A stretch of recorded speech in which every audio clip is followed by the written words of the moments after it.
That night, New York rained heavily. On the 47th floor of a glass building in the middle of Manhattan, the office lights were still brightly lit, even though the clock had struck nearly midnight. Inside, Ethan Ward, 42 years old, CEO of an investment corporation, was standing before the glass wall, looking at the city below like a river of lights crushed beneath the storm. He stood there, holding a glass of red wine, the alcohol sharp and burning, yet his eyes were frighteningly clear. Behind him, a cold voice sounded, "Sign it, Ethan. We're out of time."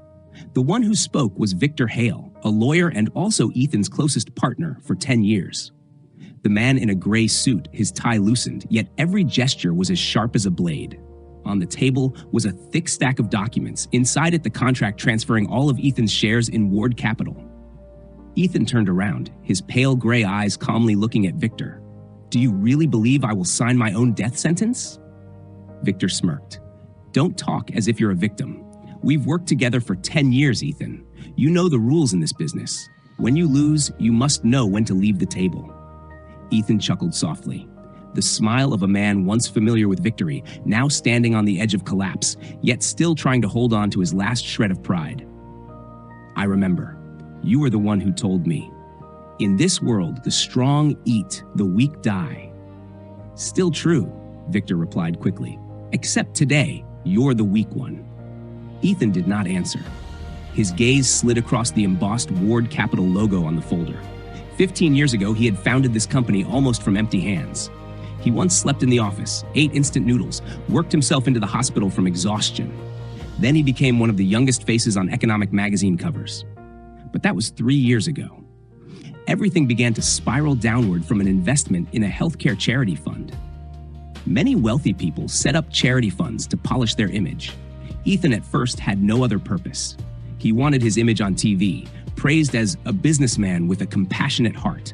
Yet among meetings, plans, and cold numbers, he met Lena. Lena was a resident doctor in the oncology department, hair tied neatly, dark circles under her eyes from night shifts, yet always carrying an oddly gentle aura. The day Ethan visited the public hospital for inspection, Lena was the one assigned to guide the delegation. He saw patients curled up on old iron beds, children who had lost their hair from chemotherapy, mothers slumped in hallways holding test results but unable to afford surgery. Lena told him, her voice tired but not bitter.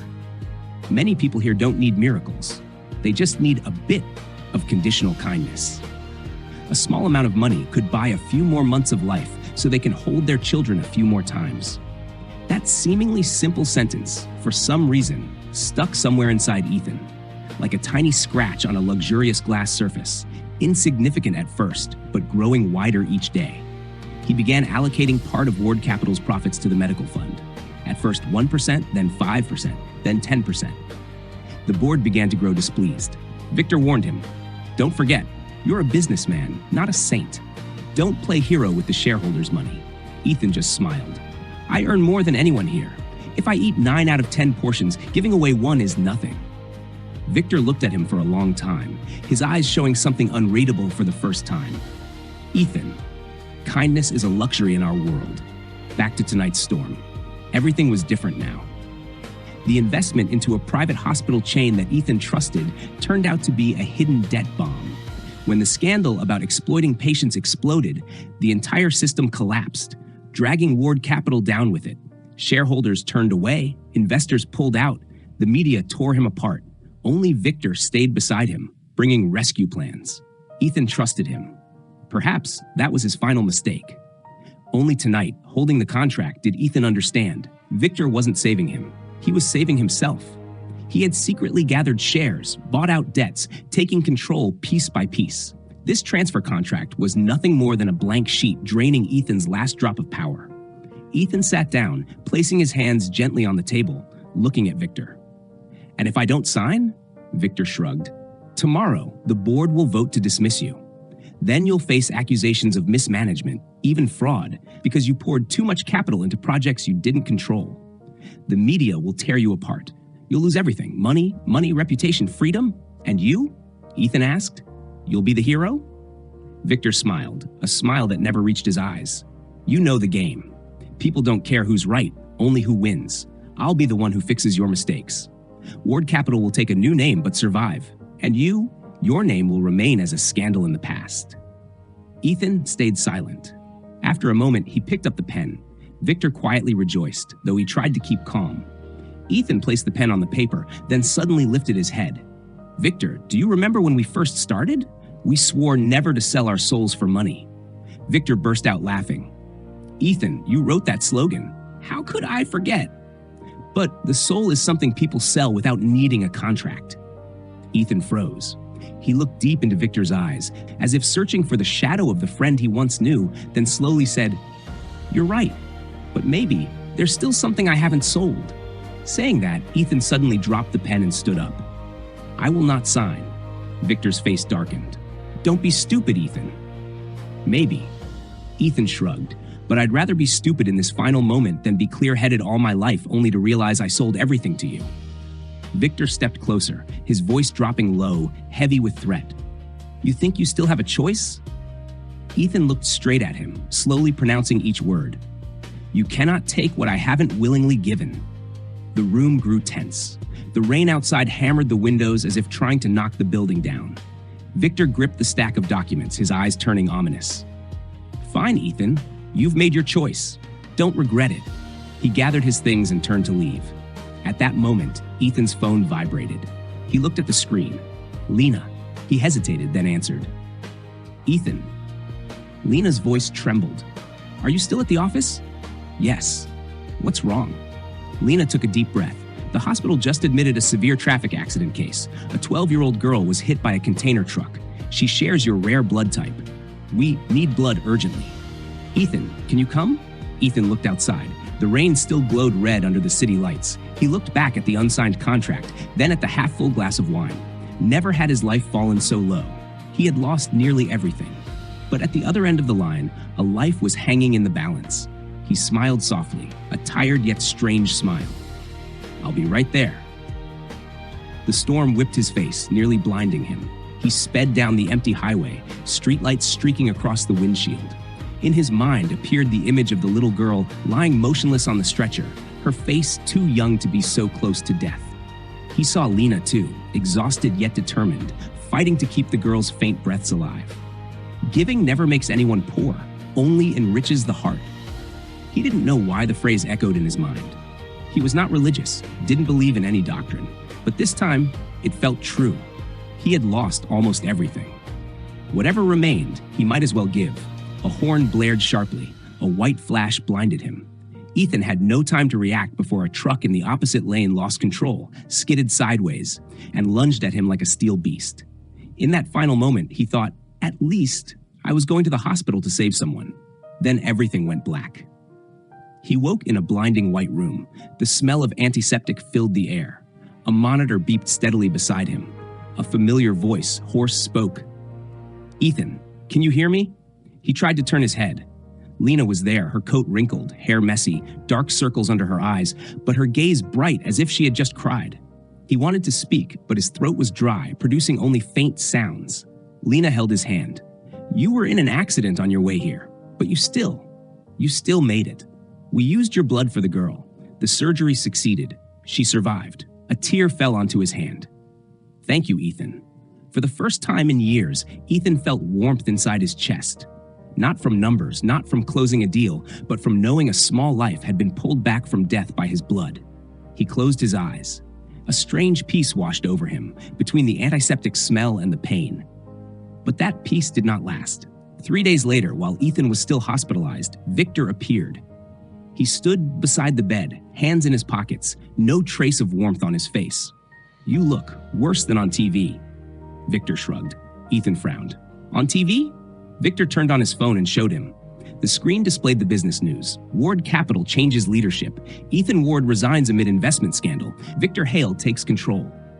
Ethan remained silent. He knew this day would come, but seeing his distorted image on the news still stung. "You acted fast," Ethan said, voice hoarse. Victor didn't deny it. "You gave me the opportunity. I only used it. Don't blame me. I don't." Ethan smiled faintly. "From the beginning, I knew someone would eventually turn on me. I just didn't expect it to be you." Victor was silent for a moment, then shifted topics. "Anyway, I didn't come just to see how you're doing. I'm here to offer you something. Call it a final favor." Ethan raised an eyebrow. "Oh, Victor knows the word favor?" Ignoring the sarcasm, Victor spoke bluntly. "Sign this agreement. In return, I'll ensure you won't be prosecuted or investigated. You'll leave quietly, without disgrace, just a failed businessman. You'll keep a bit of personal money, enough to live peacefully." Ethan looked at the papers Victor placed on the table, his eyes pausing on a few lines. A promise not to sue, not to disclose information, not to interfere with the company, in exchange for symbolic compensation. In other words, shut up and disappear. "You really are a lawyer," Ethan said with a sad smile. "Even when stripping someone of everything, you manage to package it with a bit of charity to make it easier to swallow." Victor's gaze darkened slightly. "You think I don't know about your blood donation? The whole hospital talked about it." "Ethan, you always want to be a hero, but the world doesn't need another bankrupt hero." Ethan replied slowly. "Actually, for the first time in my life, I did something for someone without expecting anything back. It felt strange, Victor. Like I suddenly repaid a debt to my conscience." Victor laughed dryly. "Conscience doesn't pay bills, Ethan." "True." Ethan nodded. "But it's the only thing no one can take from me. You took the company, the reputation, the money. But you can't buy that moment of giving my blood. You can't buy the gratitude in the mother's eyes, or Lena's tears." Victor stiffened for a moment. Something, fatigue, regret, flickered across his face, but quickly vanished behind his cold mask. "Sign it." Victor pushed the papers closer. "It's the only way you leave this mess with anything intact." Ethan stared at the paper for a long time. Finally, he picked up the pen, not because he feared Victor, but because he knew the game had reached its end. Staying would only make things worse. Sometimes, walking away at the right moment is also a kind of courage. He signed. Victor gathered the documents and turned to leave when Ethan suddenly said, "Victor." Victor stopped. "Have you ever helped someone without calculating anything?" Victor turned around, smirking. "For what?" "To remind yourself, you're still human." Victor said nothing. His eyes flickered with shadows of a distant past. Two young, broke men handing out flyers, sharing a sandwich, helping each other pay rent, dragging each other home drunk on the sidewalk. He buried those memories long ago. Victor turned away, voice cold again. "I don't have the luxury you do," and he left, this time without looking back. Ethan was discharged 3 weeks later. He was no longer a CEO, no more 47th floor office, no assistants, no chauffeur. He moved into a small apartment in Brooklyn, found independent consulting work, earning just enough to live. Sometimes people recognized him on the street. "Oh, that's Ethan Ward. He used to be on TV all the time. Look how he's fallen." He heard it all and simply smiled. Lena stayed in touch. She often visited after her shifts, bringing leftover hospital meals or a cheap bag of bread. The two sat on the cramped balcony watching traffic and talking. One day, Lena said, "You know the girl you gave blood to. She keeps asking, 'Is he okay yet?' She wants to thank you herself." Ethan smiled. "She doesn't need to know who I am, as long as she grows up well." Lena looked at him a moment, then asked, "Ethan, do you regret it?" "Regret what?" he asked. "Pouring so much money into medical funds, visiting poor patients, choosing to save a child instead of staying to sign that contract." Ethan fell silent. He looked out at the city lights flickering through the mist. "Regret?" he repeated. "Yes, I regret not starting earlier. If I spent most of my life earning money, at least in the last years, I still kept something that can't be bought." Lena smiled. This time, it wasn't a tired smile. "You sound like some old monk rather than a former CEO." Ethan laughed. "Maybe, when people lose everything, they finally learn the lesson monks teach from the beginning. Giving never makes anyone poor, only enriches the heart." 1 year passed.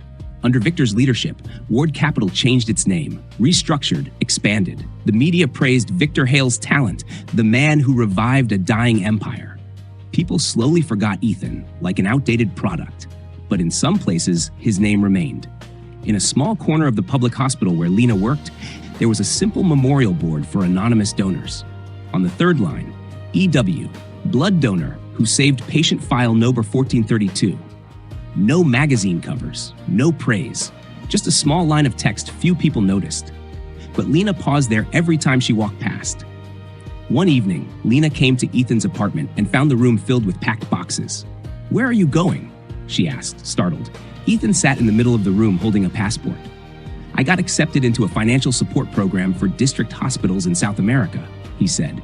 They need someone experienced with fund management, someone who can work with donors and doesn't demand high pay. Sounds like they picked the wrong guy already. Lena stood silently. You're really leaving? Ethan nodded. Here, I'm just a shadow of myself. There, maybe I can do something. Even something small. Lena bit her lip. Does Victor know? Ethan shrugged. Probably not. To him, once I signed the silence agreement, I was dead. Lena suddenly asked, voice trembling, do you hate him? Ethan thought for a long time, then softly replied, for a while, I did. I felt betrayed, deceived, used. But then, one day I visited the hospital again and saw patients using the equipment my old fund had bought. I realized, even if Victor took the money, the company, everything, he couldn't erase what had already happened. The people saved are still alive. The ones who received medicine feel less pain. Money passed through my hands, then passed through his, but a small part of it still stayed, on someone's hospital bed. He paused, then smiled. I choose to remember that part, not Victor. Lena looked at him for a long time. Then she asked, if someday he loses everything he has, will you help him? Ethan laughed. Lena, are you writing a TV drama? A man like Victor would never. He didn't finish. His phone rang. The name on the screen made both of them freeze. Victor Hale. Ethan hesitated a few seconds, then answered. Hello? On the other end were noises, horns, shouting. Victor's voice was hoarse, panicked, so unlike the calm man he used to be. Ethan, it's me. I don't know who else to call. What happened? Ethan sat up straight. Victor panted. The company is under investigation. They found some of the investments, the fund with the private hospitals years ago. They dug it up. They found the money laundering ring. I'm trapped. Every lawyer says I won't get out easily. I need you. Ethan stayed silent. Memories flooded back like a storm. The rainy night on the 47th floor, the unsigned contract, Victor saying, you're the weak one. Beside him, Lena watched, worried. Can you help him? She whispered. Ethan asked Victor slowly, what do you need from me? You're the only one who knows the entire process of how the fund was formed. You can testify that we didn't intend to commit fraud, that our decisions were based on concealed information. Ethan, if you don't speak, they'll blame everything on me. I'll go to prison. Ethan leaned back, closing his eyes. Two images overlapped. Victor from years ago, writing plans on a messy kitchen table covered in instant noodle wrappers. And Victor now, cold, calculating, ruthless. Half of Ethan wanted to say, you deserve it. But the other half remembered that rainy night he rushed to donate blood for a stranger. Lena looked at him, waiting. Finally, Ethan opened his eyes and spoke softly. All right, I'll come. Victor was silent a few seconds, then exhaled shakily. Thank you, Ethan. I don't deserve. Ethan cut him off. I'm not doing it for you. I'm doing it for the truth. I'll say exactly what happened. The court will decide the rest. Don't expect me to lie to save you. If that's what you want, don't call again. Victor fell silent. Then he whispered, that's enough. Ethan, that's enough. The call ended. Lena looked at him. You're giving again? Ethan smiled faintly. No, I'm just settling an old debt with myself. If I've chosen to live without hatred, I must do it fully, helping someone without expecting anything back, even if that person once ruined me. Lena whispered, giving never makes anyone poor, only enriches the heart. Ethan nodded. Yes, maybe this is my last profit before I board the plane to South America. The trial lasted many months. Ethan appeared as a witness, recounting the entire process of forming the fund, how private hospitals concealed data, how they exploited legal loopholes. He didn't avoid responsibility, but he didn't push everything onto Victor either. He simply told the truth. In the end, Victor couldn't escape entirely. He received a prison sentence, though lighter than the maximum. Before being taken away, he looked at Ethan, his eyes, for the first time in years, free of calculation. Why? Did you still help me? He asked through the bars, voice cracked. Ethan smiled. Because if you hadn't given me that opportunity back then, I'd probably still be some nameless broker somewhere. I'm just returning what I received from you, in my own way. As for what you receive, that isn't my decision. Victor stared at him for a long time, then suddenly laughed, yet it sounded like crying. You're always upside down, Ethan. In a world where everyone calculates, you choose loss. No. Ethan shook his head. I choose to sleep peacefully. 2 years later, in a small village near the tropical rainforest of South America, people grew used to seeing a middle-aged Western man, hair streaked with gray, simple clothes, sitting in a cramped room full of documents. His name was Ethan. He no longer stood on stages discussing investment strategy. He sat on a rickety wooden chair, teaching local healthcare workers how to manage expenses, apply for medication support, and keep every penny in the right place. Sometimes he accompanied them to visit patients in wooden houses, corrugated iron shacks. He no longer had much money to give, but he had time, knowledge, and strong hands. He gave these things freely, without expecting anything. One afternoon, when the sun glowed red behind the dirt road, he received a letter from the United States. It was from Lena. She enclosed an old newspaper. A short article read, "Former Ward Capital CEO Victor Hale released early for good behavior. Sources say he intends to join several nonprofit advisory programs." Ethan read it and smiled. At the end of the letter, Lena wrote, "Ethan, do you remember the question you asked me? Can I still help the world in any way? I believe you can, not just because of the hospitals you support, but because someone who used to be your victor may no longer be the same victor. Sometimes kindness doesn't stop at the direct receiver. It spreads to those standing far away, haunted by it. Giving never makes anyone poor, only enriches more hearts than you think." Ethan folded the newspaper and looked outside at the darkening sky. Somewhere, children were laughing, dogs barking, wind rustling through thick leaves. Peace settled inside him. People say no one gives anything for free. Everyone wants something in return. But maybe some gifts are repaid differently, not with money or fame, but by making someone a little less cruel, a little less greedy, a little less cold. And that is enough. Ethan stood up, grabbed an old cloth bag, the kind hospitals use to distribute medicine, and walked out of the room. He went to visit patients again. He was no longer the Ethan Ward from magazine covers. He was just an ordinary man, giving himself the right to continue helping others without expecting anything in return. Somewhere in the fading dusk, a whisper echoed softly. Giving never makes anyone poor, only enriches the heart. And this time, Ethan knew he wasn't just reading the words, he was living them.